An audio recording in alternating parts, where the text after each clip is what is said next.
भाइयों और बहनों सभी लोगों को नमस्कार। और हम बात करेंगे बजट के बारे में, जो कि 2025 का बजट आ गया है। और बजट उसके बारे में जो छूट वगैरह क्या क्या जो सीतारमण जी ने जो बजट पेश किया था उसमें क्या क्या हुआ है, सारी डिटेल हम आपको बताएंगे इस वीडियो के जरिए।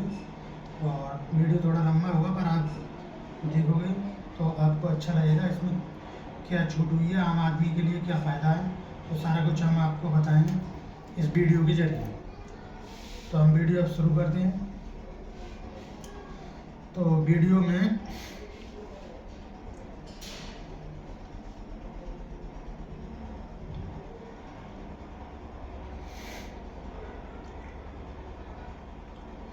जो बजट में सबसे पहले की जो खबर है वो मैं आपको टैक्स फ्री की बता दूं, जो कि 12 लाख तक की इनकम टैक्स फ्री है। जो कि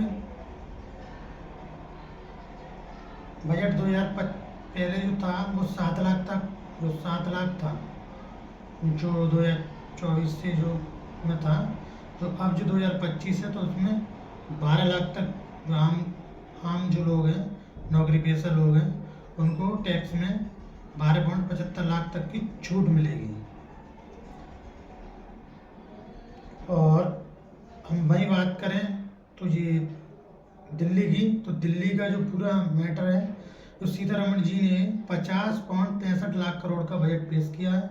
और बजट में नौकरी के लिए 12.75 लाख, बाकी करदाताओं के लिए 12 लाख रुपए तक की आय टैक्स फ्री करने का ऐलान किया है।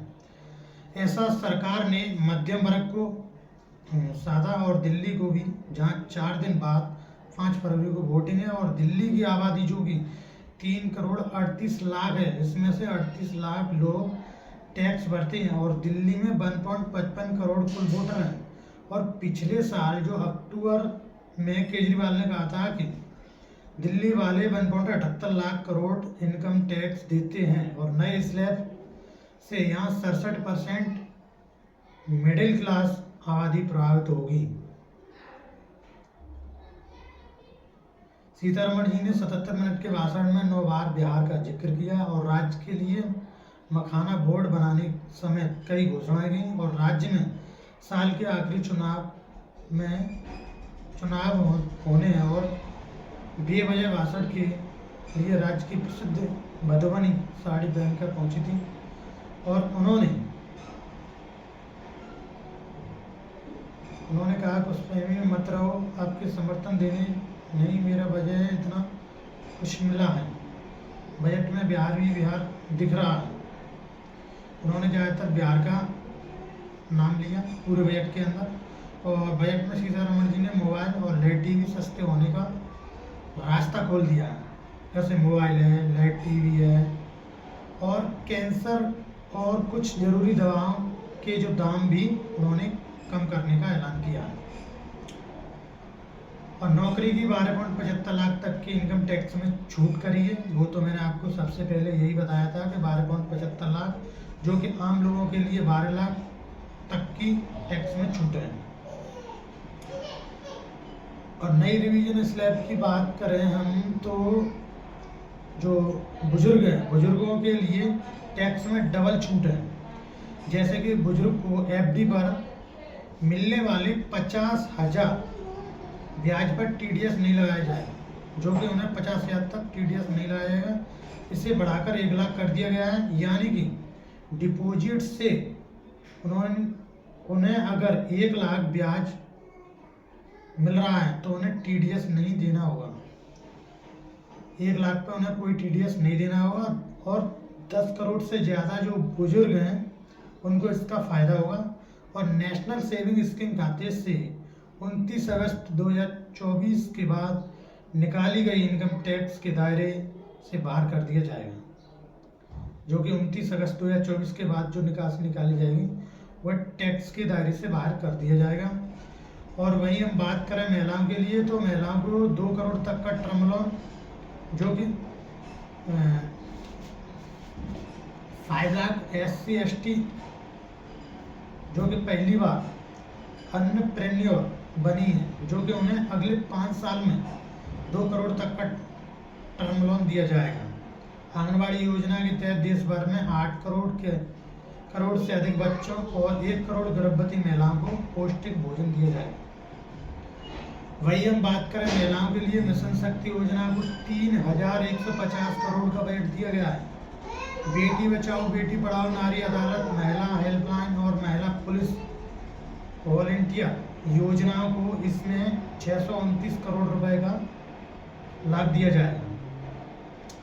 भाई हम बात करें स्वाधार गृह और मातृ वृंदन, वर्किंग वुमेन्स हॉस्टल और नेशनल क्रैच जैसी स्कीम को 2,521 करोड़ का बजट दिया गया है। और निर्भया फंड के तहत चल रही योजनाओं के लिए 30 करोड़ का बजट दिया गया है।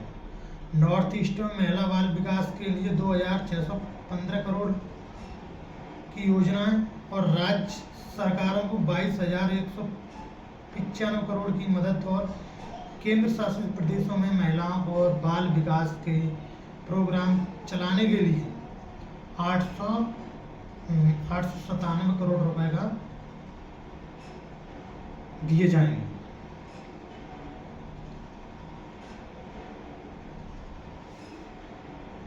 कुछ लोगों ने मजाकिया अंदाज में कहा है कि मैं टैक्स देना चाहता हूं, मुझे 15 लाख की नौकरी दिला दीजिए। मैं टैक्स देना चाहता हूं, मुझे 15 लाख की नौकरी दे दीजिए। एक और नौकरी से जुड़ी कोई घोषणा नहीं करी गई है इस बजट में। और जो नौकरी पेशा की जो 12 से 75 लाख की इनकम टैक्स फ्री कर दी है, जो कि जोक टाइप भी मैंने आपको बताया है। और युवा और रोजगार के लिए जो युवा रोजगार है उसके लिए मेडिकल की 75,000 सीटें बढ़ेंगी, जो कि मेडिकल की 75,000 सीट बढ़ेंगी। और स्टार्टअप के लिए 10,000 करोड़ रुपए का फंड बनेगा और 500 करोड़ रुपए से 3 AI artificial intelligence excellence centre बनेंगे। और वही हम बात करें मेडिकल एजुकेशन में तो अगले 5 साल में 75,000 सीटें बनेंगी, 75,000 सीटें बढ़ेंगी और 1 साल में 10,000 सीटें बढ़ाई जाएंगी। और देश में हम बात कर रहे हैं कि 23 IIT में 6500 सीटें बढ़ाई जाएंगी और पटना IIT के हॉस्टल का विस्तार किया जाएगा। और PM रिसर्च फेलोशिप के तहत 10,000 नई फेलोशिप दी जाएगी। और रोजगार के लिए सरकार ने अगर जो अलग से कोई घोषणा नहीं की है, हालांकि सीतारमण जी ने कई योजनाओं का ऐलान करते हुए जरूर कहा है कि इससे रोजगार का सृजन होगा। जीवन रक्षक दवाएं, इलेक्ट्रिक सामान और मोबाइल सस्ते होंगे। सरकारी बजट में कैंसर की दवाएं सस्ती करने का ऐलान किया गया है। अगले 3 साल में देश के सभी जिलों में कैंसर केयर सेंटर बनाए जाएंगे। अगर फाइनेंशियल ईयर की बात करें हम, ईयर में ही ऐसे 200 सेंटर बनाए जाएंगे इसी साल 2025 में। जीवन रक्षक दवाएं 36 जीवन रक्षक जो दवाएं हैं वो कस्टम ड्यूटी से बाहर करी गई हैं। और इलेक्ट्रॉनिक्स सामान जैसे कि ओपन सेल और अन्य कंपोनेंट की ड्यूटी घटाकर 5% की गई है।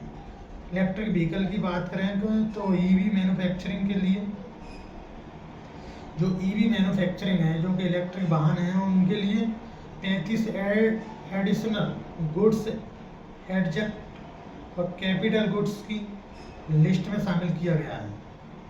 और मोबाइल फ़ोन की बात करें हम तो मोबाइल फ़ोन की बैटरी मैन्युफैक्चरिंग के लिए 28 एडिशनल गुड्स एजेक्टेड कैपिटल गुड्स की लिस्ट में शामिल है। सिप मैन्युफैक्चरिंग रॉ मटेरियल से कस्टम ड्यूटी हटाई गई है। और footwear manufacturing, handbag, wet blue, leather की कस्टम ड्यूटी हटाई गई है। क्रिटिकल जो मिनरल्स होता है उसमें कोबाल्ट पाउडर, लिथियम आयरन और cobalt powder, lithium iron battery, waste lead, zinc और समेत 12 क्रिस्टल मिनरल पर जोर दिया गया है।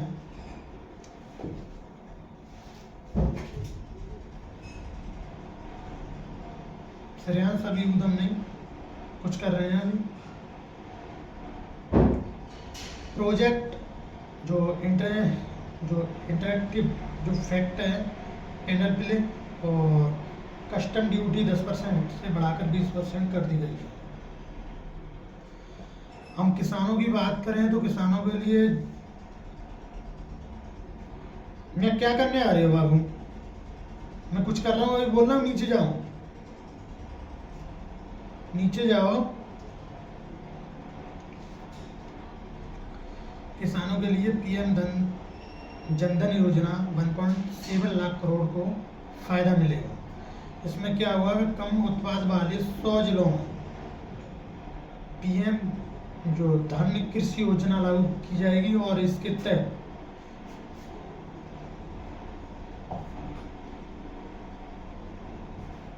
प्रोडक्शन बढ़ाया जाएगा और पंचायत लेवल पर स्टोरेज की व्यवस्था की जाएगी। 1.7 लाख करोड़ किसानों को फायदा होगा। किसानों के क्रेडिट कार्ड केसीसी की जो लिमिट है वो 3 लाख से बढ़ाकर 5 लाख रुपए कर दी गई है। वही हम बात करें डेयरी और मछली पालन के लिए 5 लाख रुपए तक का लोन दिया जाएगा।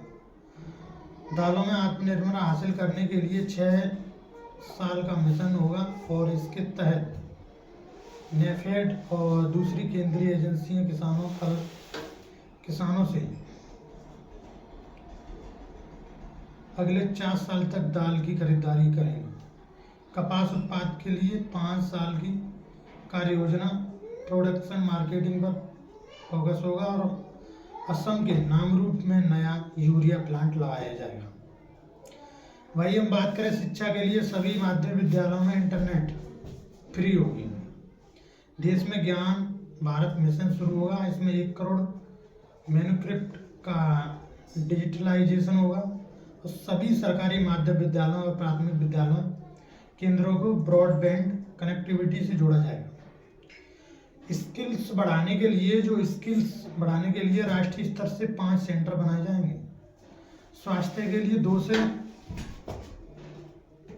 200 के हेक्टेयर कैंसर सेंटर बनाए जाएंगे। सरकार है उसने 36 जीवन रक्षक दवाएं पूरी टैक्स फ्री कर दी हैं और कैंसर जैसी भयानक जो बीमारी से जूझ रहे लोगों को और परिवार को राहत देने के लिए अगले 3 सालों में सभी जिला अस्पतालों में 200 कैंसर सेंटर बनाए जाएंगे। जो कैंसर के सेंटर हैं वो बनाए जाएंगे। वही हम बात करें बजट की तो बजट में ऑनलाइन डिलीवरी कैब चलाने वालों को आई कार्ड पीएमजे का फायदा होगा। इसमें क्या होगा मैं आपको बता दूं कि जो 1 करोड़ जीआईजी वर्कर्स यानी कि फूड डिलीवरी करने वाले, कैब चलाने वाले, ऑनलाइन डिलीवरी करने वाले वर्कर्स को आई कार्ड दिया जाएगा।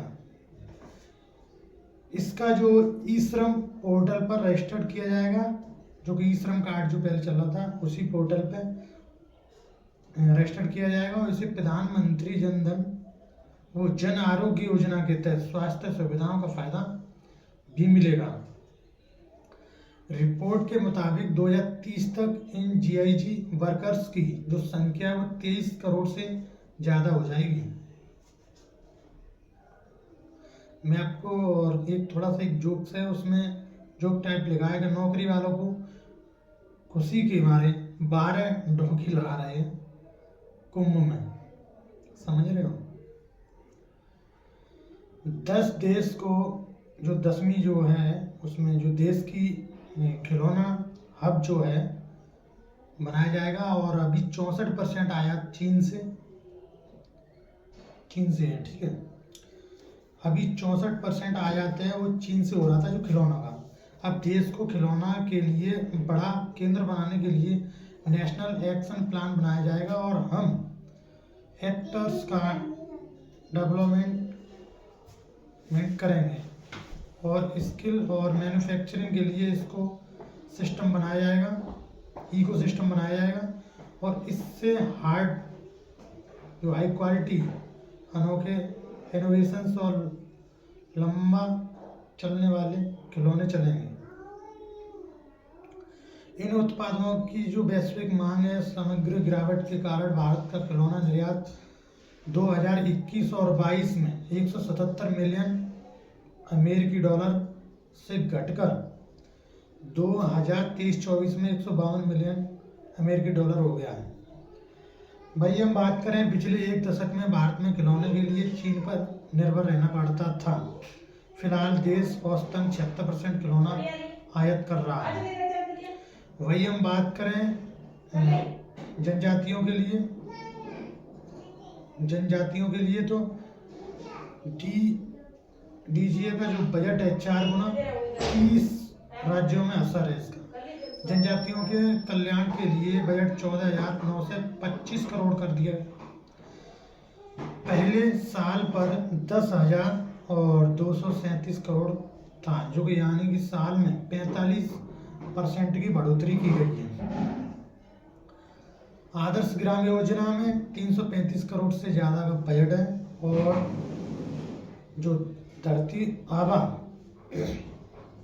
जननी ग्राम जो उत्सर्जन अभियान है, जो कि DAG